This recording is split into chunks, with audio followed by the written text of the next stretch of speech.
Deuteronomy chapter 23. Exclusion from the assembly.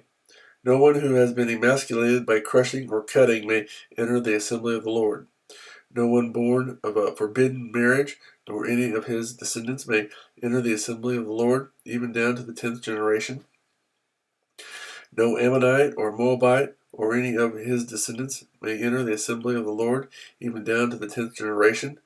For they did not come to meet you with bread and water on your way when you came out of Egypt.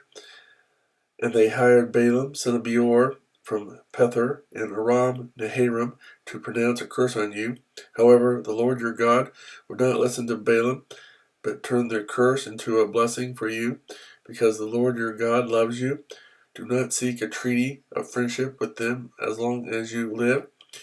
Do not abhor an Edomite, for he is your brother.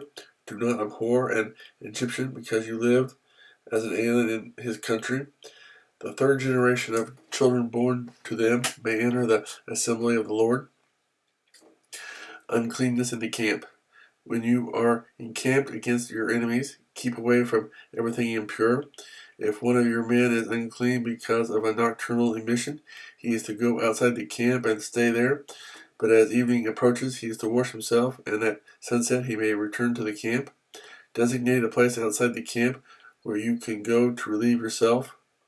As part of your equipment, have something to dig with, and when you relieve yourself, dig a hole and cover up your excrement. For the Lord your God moves about in your camp to protect you and to deliver your enemies to you. Your camp must be holy, so that he will not see among you anything indecent and turn away from you. Miscellaneous laws. If a slave has taken refuge with you, do not hand him over to his master. Let him live among you wherever he likes and in whatever town he chooses. Do not oppress him. No Israelite man or woman is to become a shrine prostitute. You must not bring the earrings of a female prostitute or of a male prostitute into the house of the Lord your God to pay any vow, because the Lord your God detests them both. Do not charge your brother interest, whether on money or food or anything else that may earn interest. You may charge a foreigner interest, but not a brother Israelite, so that the Lord your God may bless you in everything you put your hand to in the land you are entering to possess.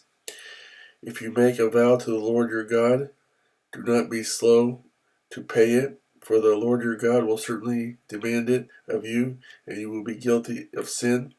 But if you refrain from making a vow, you will not be guilty.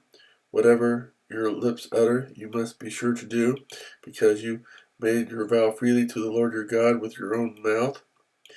If you enter your neighbor's vineyard, you may eat all the grapes you want, but do not put any in your basket. If you enter your neighbor's grain field, you may pick kernels with your hands, but you must not put a sickle to his standing grain.